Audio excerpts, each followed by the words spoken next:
Alright, so this is a video about growing up as a mixed kid. Chris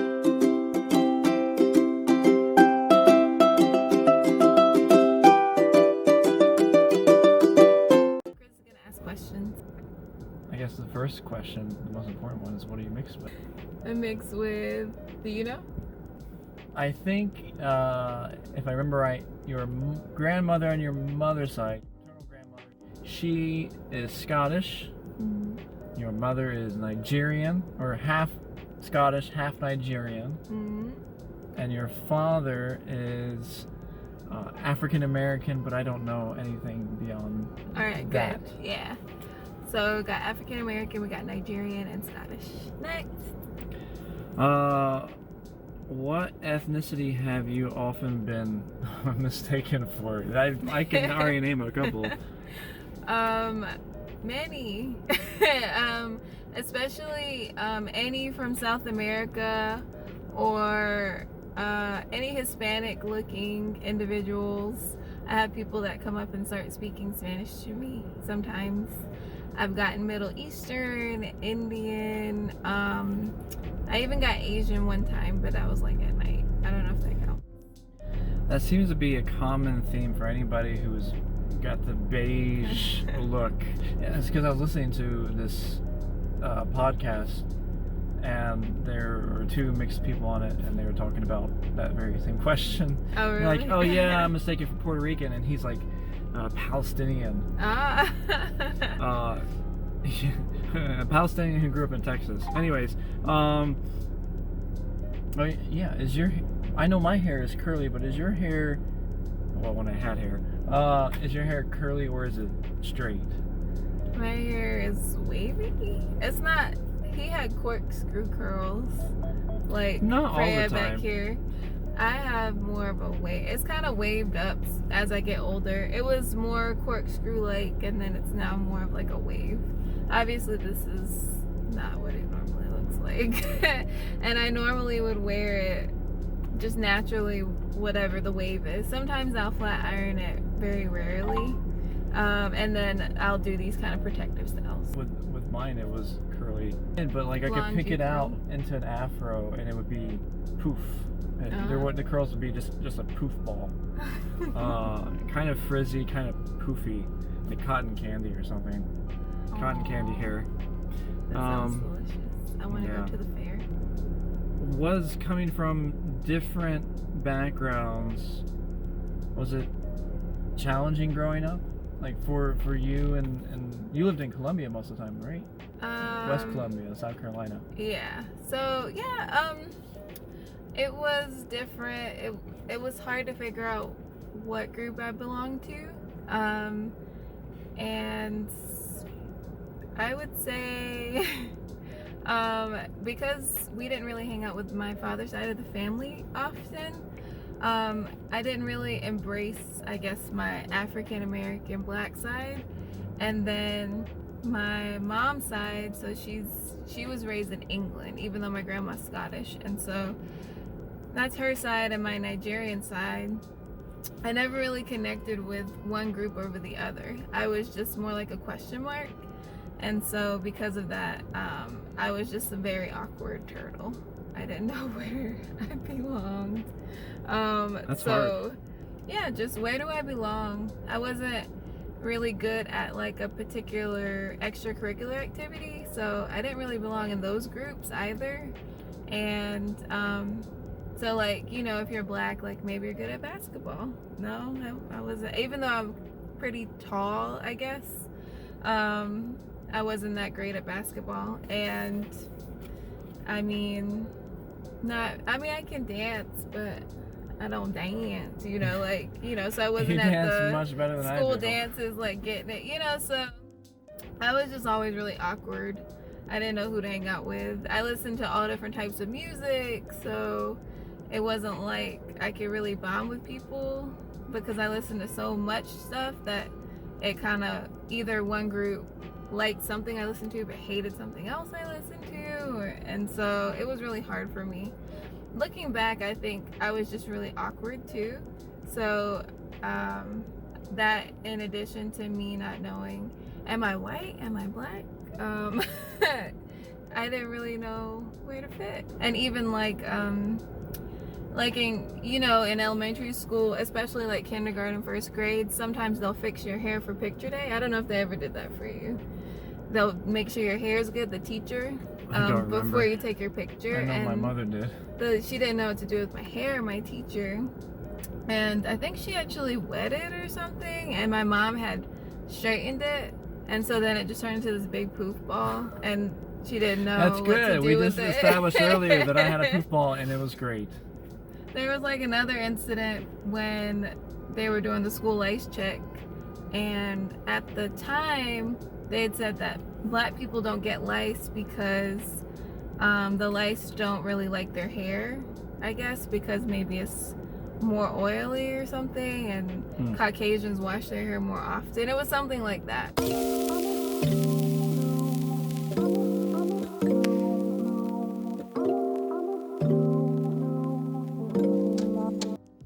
But the lady didn't know if she should check my hair or not. I think it was the teacher or the nurse, and I remember hearing her like, I don't know, should I check your hair? And she checked it because she wasn't sure either. And I remember that was one of the days when I thought, oh, I'm different. Like, I'm not like the other kids. What grade was this, first? It was in elementary school. I don't know if it was like, maybe it was like 3rd grade or something like that. I constantly think how Freya, at least the memory she's going to have, it surprises me when I think back. I remember certain things in elementary school, and I think I still remember that, and it still seems to be important to me. There's an emotional attachment, even though I'm way beyond that age. I still care, and I can remember it, and I think to myself how important it is for Freya and her memories during that time, and how we need to, I don't know, I feel like I want to protect her so she has good memories that she recalls and says yes.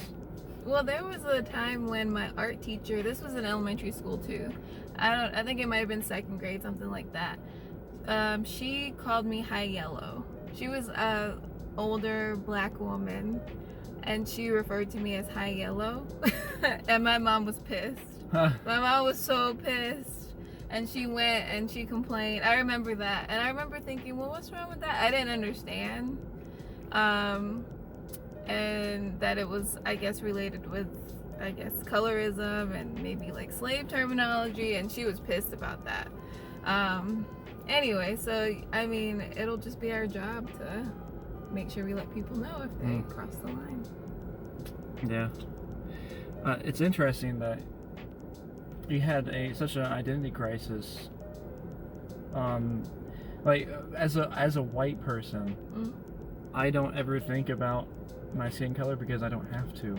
So the identities I establish myself with are only other identities, like, oh, he's a gamer, he's a writer, he's a poet, he's a singer, he's a dancer, and those are my identities that I can say, okay, I'm pretty good at sports, I can hang out with these sports guys, or I'm kind of nerdy, I'm gonna hang out with the nerdy guys. But I never thought about you're white, you're black, and I guess I've had that as an advantage being a white person, but for you it's completely different, and you had your own identity crisis because the major ones in your life were based on skin color. So have you ever been, I guess coming into it, you talked about your teacher, but have like other students or friends or even family teased you over being different? Yeah, especially my dad's side of the family, the African American side, they would pick on me when I was younger, like, oh, that's the white side of you, like, oh, you talk white, oh, do you only date white guys, or you know, stuff like that. Yeah, definitely get picked on. Not really by Caucasians, but I didn't really hang around a lot of Caucasians, so maybe they just didn't have the opportunity, but definitely by other black people. Did that make you ashamed at all of being or guilty, or did you feel, how did you feel about that, like when they teased you on that? Well, I thought, because I was younger, so I thought, oh, well, I guess maybe should I date white guys? Like, is that the white side of me? Like, should I, they can't put me in a box, right? So that's the issue, right? So all of these things kind of pivot on the fact that when you meet somebody, you try to put them in boxes. What's their race? Where are they from? Where they grow up? Do they have money? What kind of job do they work? And then from that, you kind of figure out who they are, right? And if you don't fit in the box, then people get confused. And sometimes they might pick on you for it, or, they might get upset, I didn't know what box I was supposed to go into, and I would feel uncomfortable because at that time there wasn't really a box that said mixed, right? And we still kind of really don't have one now. On the test prep? You just click more than one box. They did have other. They have other, so I would put other a lot. Sometimes it would just say click or check all that apply, and I would just check all of the things that applied. Anyway, so did I feel embarrassed? Yeah, or ashamed. Yeah. Were you ashamed of being different? Because I wanted to be a part of a group, and it was hard to find a group that I truly belonged to, because I wanted to be me and like the things that I like. But at the time, people were in boxes, lots of like, if you were black and living in the South, you're supposed to like this and dress like this and do this and do your hair like this, and I didn't know how to do my hair. Yeah, so I was ashamed. I wish that I was blacker, whiter, whatever those terms mean, that my hair was better. Like, my hair is fine, but at the time I thought I just wanted to be blacker. Why can't it be like this? Why can't it be like the straight white girls, or why can't I just wash and go? I couldn't, because it's just wild. Like, I needed to do something to it, but I didn't know what to do. And my mom's hair is a lot different than mine, and my dad's hair, he always keeps it short, so I had to kind of figure that out on my own.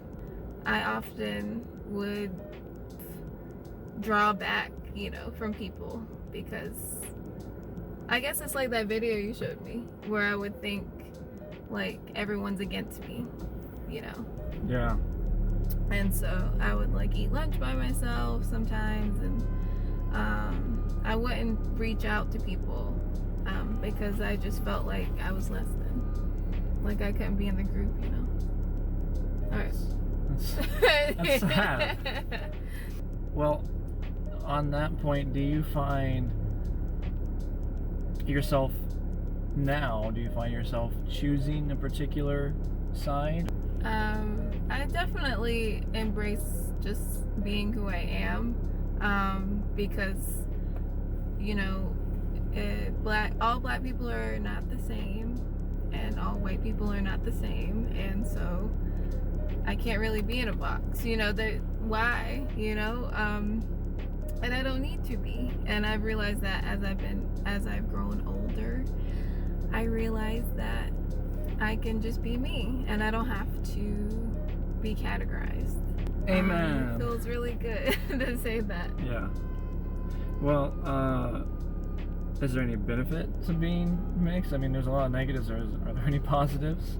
The benefits would be being more personally related to like multiple cultures, gives you more insight into the different viewpoints, right? And so you get a better perspective. Yeah, any sort of positives? I mean, a lot of times people don't know if I am black or not, so I would say maybe I have avoided some types of discrimination, I would think, because of the color of my skin and just my features, especially depending on how my hair is. People just might not know, and so I kind of just blend, so I guess that could be in my favor. But then also sometimes I wonder if that's a bad thing, if I am the token black person, but they like me because I'm ambiguous looking. I don't know if that makes sense. Yeah. Like I'm not you're a a dominant token black person, but you looking have black person. white You know what I traits that they can identify with. Yeah. And so they feel more comfortable rather than accepting the black you, they're accepting the white you. And should I allow myself to like benefit from this? I mean, and it's not like I'm putting it on my resume, like ambiguous black person, please hire me. Yeah. But it's just, you know, socially that's what's happening. My experience as a black person is going to be a lot different than somebody with darker skin. What would you say to someone else growing up, young, maybe teenager, they're watching this video? What would you say to them to help them get through what you went through? Watch a YouTube video so you know how to do your hair. YouTube wasn't around when you were growing up. There was nobody to like check out the mixtape, got it going. I went through many a day with either too greasy hair or not greased up enough hair, and also the makeup. I would have like makeup on and it'd be like white face with like you know. But you have sisters and other people in your family. They didn't try to teach you at all, or my older sisters either your younger fully sisters black too. And then my younger sisters are younger, so like the next youngest is 6 years younger than me. And then that's another note, so all mixed people don't have the same skin tone. So I'm like a whiter skin tone, but then my younger sister, she has more of a caramel skin tone, and so she could benefit from being able to like blend into like a black group and be able to be accepted a lot better, because maybe to them she wouldn't be as white. And so I would always be a little jealous of what if my skin was darker, then I could blend in, you know, better. You know. Anyway, so I would say just embrace who you are and don't let anybody put you in a box, and don't let it cause you to ostracize yourself, because you'll only just take those things into your adult years and they will manifest, and it's just not healthy. I think it was really helpful going to college and finding your crew. So like I found my group in college, and it was a mix of different girls. We all looked different, but it wasn't like we were identifying as like black people. We just had like common interests. We wanted to have fun. Most of us were trying to be doctors. We were like bio majors, and I realized that I could be who I was, and that it didn't have to be in a box. That everybody in different groups, that even though we may have different backgrounds, we had so much in common. I got a lot of confidence from those groups, seeing that they're like me, you know, and I could fit into a group. And try to find a group that you fit into, and it doesn't have to be based on your skin color. Find your clique, you'll find them. And I think it's easier nowadays because there's a lot of social media, so you can see people that look like you. Yeah. And so you feel like you're not alone. And so I think now mixed kids have a lot more going for them, a lot more support, because they can see themselves, and they can go on YouTube, they can read about it, they can watch this video. So you have a lot going for you, and don't let anybody get you down. So through going to those Bible studies and going to church more often, I was like, okay, I need to change my life. I need to incorporate this into my everyday life. Bye.